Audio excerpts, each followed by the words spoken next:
Bonjour à tous et bienvenue pour une nouvelle vidéo Maharprod. Alors, je suis présentement en train de bosser sur un Dreadnought Black Templar et plus précisément sur un Black Templar, un Chaplain Dreadnought et donc du coup, c'était l'occasion de filmer tout ça. Alors je ne sais pas quelle forme encore ça va prendre au moment où je lance, présentement la vidéo, mais par contre, je peux vous dire que, ça va être, une vidéo autour de la green stuff, parce que c'est ce que je vais travailler et sur les rajouts par-dessus, un kit plastique, comme ceux que vous pouvez, voir ici. Donc, je ne sais pas si on voit très, très bien à la caméra avec le vert de mon plan de travail, mais les genouillères qui sont ici ont été donc prolongées pour faire, les, architectures un petit peu, gothiques, dark gothique, qui sied à 40 000 et encore plus aux, Black Templars qui ont, sublimé le truc. En fait, tout est augmenté chez eux au niveau du gothique, c'est vraiment très, très, très, très chargé avec, ces architectures en, arc-boutant là, et puis, sur lequel on va pouvoir revenir faire des enluminures. Donc, en gros, l'idée de cette vidéo, ça va être de rajouter et de montrer comment je le fais. Généralement, pour que ça colle bien au plastique, si j'ai pas besoin de détacher la pièce en green stuff après qu'elle soit sèche, je mets un petit point de colle cyano sur le plastique, et puis ensuite je viens poser mon volume de green stuff par-dessus. Je mets en forme grossièrement, j'attends que ça sèche, c'est bien collé avec la cyano, et puis là je peux poncer, retailler au cutter, reformer ça pour avoir des volumes propres et nets. Ça marche très bien, enfin ça marche plutôt pas mal avec de la green stuff pure, mais je vous conseille quand même de faire un mélange avec une pâte un peu plus dure au séchage. Ici, là vous voyez des pots de Magic Sculpt. Le Magic Sculpt peut très bien servir. À l'intérieur, c'est pas ça que j'ai, hein, c'est de l'Aves, de l'Apoxy Sculpt, et donc c'est ce que je vais utiliser aujourd'hui, mais vous pouvez aussi utiliser du Milliput dans votre mélange. Vous aurez également une petite vidéo sur ce logo, que je fais sculpter en live, mais qui là est déjà fait. Je vous remets le lien, maintenant, et donc l'idée de ce dreadnought, ça sera de charger, en fait, de faire vraiment le caractéristique, d'un chapelain. C'est pour ça que j'ai commencé, donc là, c'est de l'impression 3D, à modifier, l'architecture de, la tête, et donc pour ça, j'ai découpé, le sarcophage initial tout en laissant, les pièces mobiles quand c'était possible. Les bras resteront mobiles, tout est sur aimant, et puis il va avoir un gros Crosus également modélisé et imprimé en 3D par mes soins, sur le côté comme ça, avec une inversion des points. Donc ça, je vous en parlerai plus quand la vidéo sera terminée au niveau de la review de commande comme d'habitude. Donc là, pour le coup, j'ai préparé mes deux mélanges. J'ai donc de la résine verte classique comme ça et un petit morceau d'Apoxy Sculpt. On est en gros sur 50% d'Apoxy Sculpt par rapport au volume de Green Stuff. Vous voyez un peu les volumes. Et le fait de mélanger les deux ensemble, ce sont tous les deux des pâtes époxy, va faire gagner les caractéristiques de chacune des pâtes. C'est-à-dire qu'on aura la souplesse de la résine verte mêlée à la dureté de l'Apoxy Sculpt une fois qu'elle sera sèche, ce qui fait qu'en fait, moi je préfère travailler la souplesse de la green stuff quand je suis en train de la bosser. Et ensuite, par contre, une fois que c'est sec, pour sculpter et puis, tailler dedans et reponcer, c'est beaucoup plus simple si les volumes sont très durs, que plutôt s'ils restent souples, un peu comme la green stuff quand elle a fini de sécher. Donc on mélange les 2 bien de façon homogène. Vous pouvez avoir au début des petits soucis, d'homogénéité avec, les 2 pâtes, mais une fois que vous mélangez bien, alors c'est pour ça que je mouille mes doigts, vous, au niveau de la vidéo, utilisez de l'eau bien sûr et pas votre salive. On est sur des matériaux qui sont, quand même assez, toxiques. Alors, ne faites pas ce que je fais en vidéo, c'est un peu facile de le dire, je vais encore avoir des commentaires là-dessus. Mais, voilà, bon, c'est un peu des mauvaises habitudes, on va dire. Donc je mélange bien mes pâtes. Vous allez avoir donc, un verre un tout petit peu moins soutenu étant donné qu'on a mis du blanc dedans.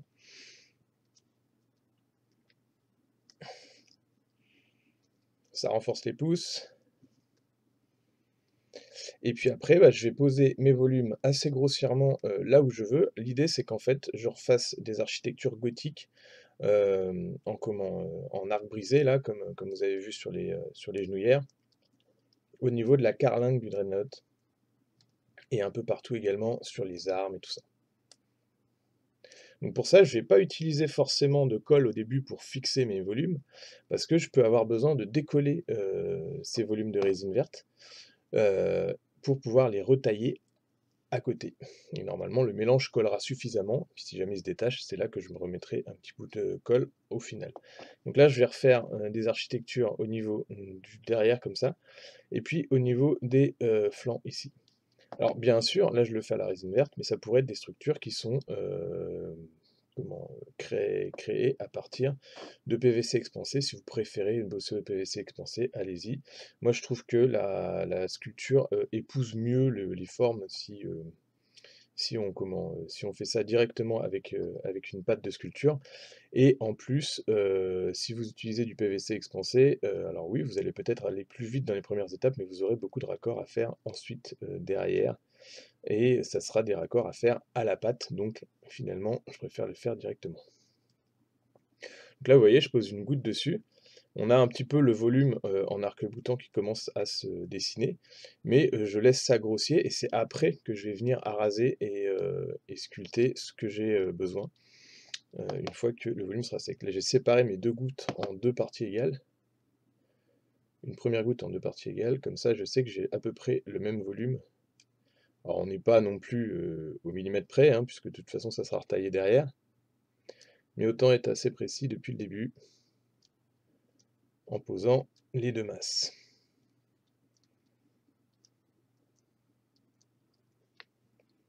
Alors on est sur un Dreadnought Redemptor Primaris, les nouveaux là, dont je suis pas top fan de toutes les parties.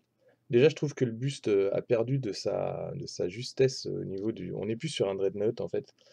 On part un petit peu sur le Contemptor. Alors ils ont voulu faire le rappel avec les choses qui s'ouvrent pour avoir encore le sarcophage originel à l'intérieur. Je trouve qu'on a un petit peu perdu au niveau de ça. Bon après c'est toujours pareil, hein, s'ils font pas assez de changements, les gens gueulent, s'ils en font trop, les gens gueulent aussi. Donc il y aura toujours des mécontents. Là pour le coup, sur le Redemptor, je fais partie de ces gens-là. Mais bon, peut-être que je vais m'y habituer. Et puis il y a notamment les jambes que j'aime pas, qui sont, je sais pas, trop galbées, trop rondes, par rapport à ce que j'imagine d'un dread. Donc là j'essaie d'avoir un visuel à peu près pareil, donc je le regarde de face et puis je corrige tant que la pâte est molle. Et puis le reste se fera au cutter. Ce que je peux faire, c'est déjà lisser un petit peu le volume. Hop là. Et puis je pense que la fin se finira vraiment au carré là. Bah, d'ailleurs, en fait, non, je vais pas lisser. Parce que ce que j'avais en tête, c'était vraiment de faire un rajout. Et donc, on va tirer là-dessus en commençant à lisser rapidement. Le reste se fera au ponçage.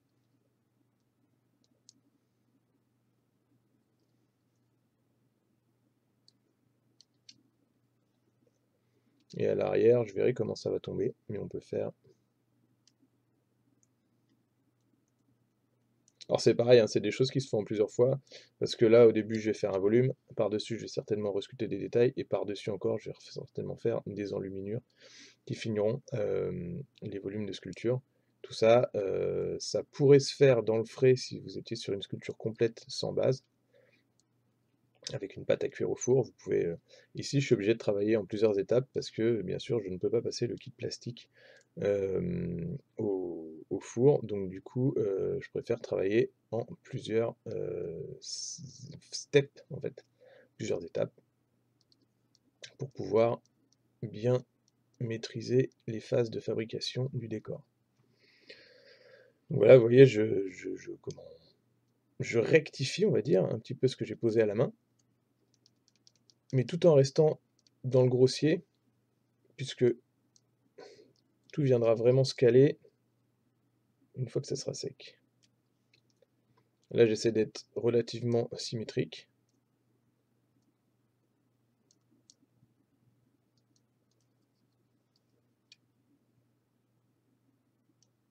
Donc je prends des repères visuels et puis je taille dans la masse avec l'outil, je regarde à peu près si c'est bon, on est presque au niveau des yeux, donc c'est pas trop mal d'ailleurs, hein. Et puis là à l'arrière, j'essaie d'intégrer la masse au blindage. Là, comme j'ai pas utilisé de colle, comme vous l'avez bien vu, c'est une masse qui, une fois sèche, pourra se faire sauter au cutter pour être taillée à part. Si jamais vous avez peur ou si vous avez des difficultés d'accès au niveau du kit, si vous avez peur d'abîmer le kit ou si vous avez des difficultés d'accès sur ce kit.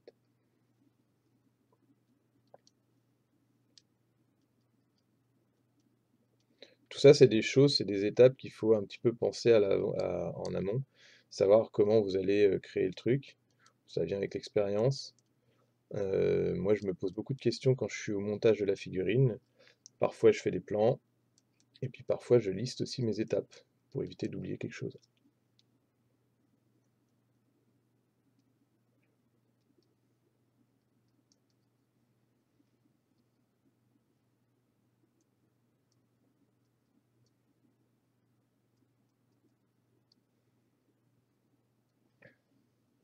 Voilà, on est pas mal. Je vais laisser comme ça. Je vais aussi faire une architecture dans le dos, enfin derrière la tête, même si c'est vrai que normalement, il reçoit une sorte de lance-missile qui est à l'arrière. Ça gênera peut-être, mais on dira, tant pis, c'est magique. Parce qu'en fait, mon client veut quelque chose d'assez chargé au niveau de cette figurine-là, donc voilà, ça passe par des raccourcis, on va dire.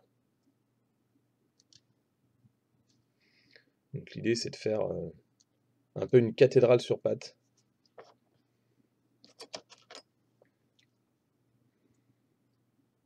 On imagine bien la ferveur d'un chapelain qui, une fois mort, se fait enfermer, enfin une fois mort, une fois très très blessé, se fait enfermer dans le sarcophage d'un dreadnought pour continuer ses prêches et ses litanies sur la bataille, en ayant dans un sens gagné en puissance avec un nouveau corps complètement mécanique.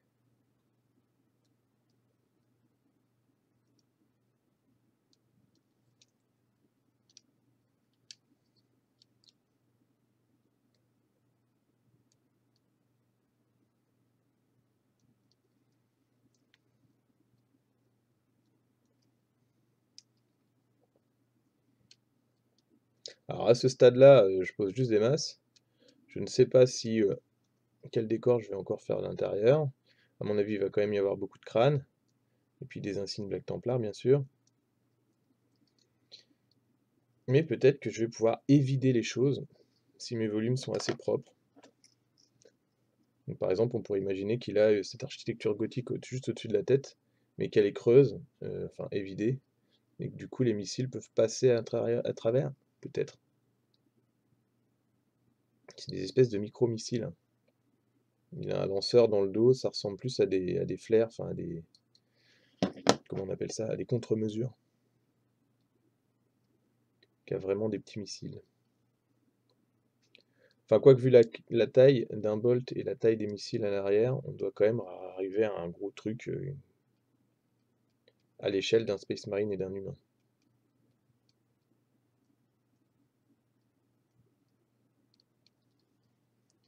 Donc voilà, là on est pas mal. Tout ça sera retaillé ensuite. L'idée c'est d'avoir quand même une pointe. Voilà. Pour le buste, ça sera ça. Ah, on a un aimant. Puis ensuite j'ai les pattes à faire. Alors les pattes elles sont déjà faites au niveau des... Ça c'est sec, hein. Et c'est pareil, je vais redescendre sur le côté avec des sortes d'architecture gothique qui vont augmenter les jambes.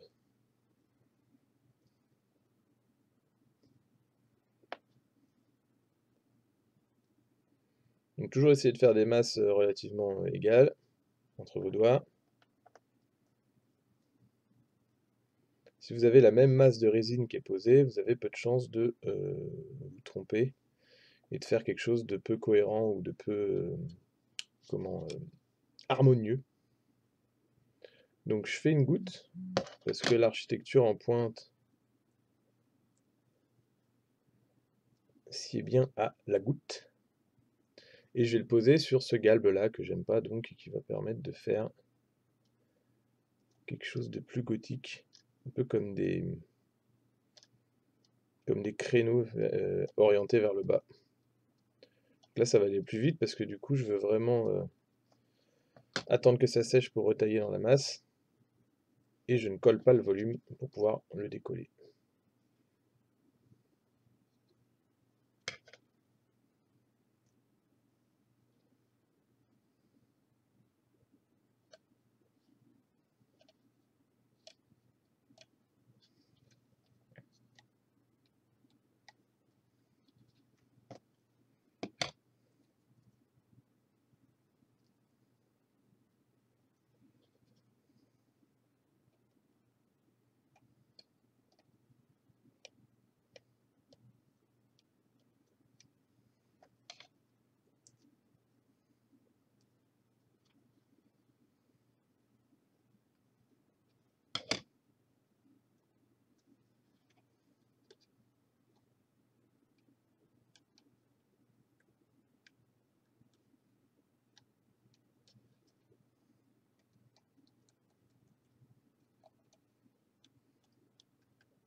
Donc si ça ne ressemble strictement à rien au début, quand vous en êtes à poser les masses, bah, c'est relativement normal. Vous êtes juste en train de faire, mettre un peu comme si vous étiez de la pâte à fixe et que vous commenciez la sculpture. Sauf que la pâte à fixe, c'est de la merde, et que du coup elle va rester souple, alors que là, vous allez pouvoir décoller votre volume et refaire l'architecture que vous voulez.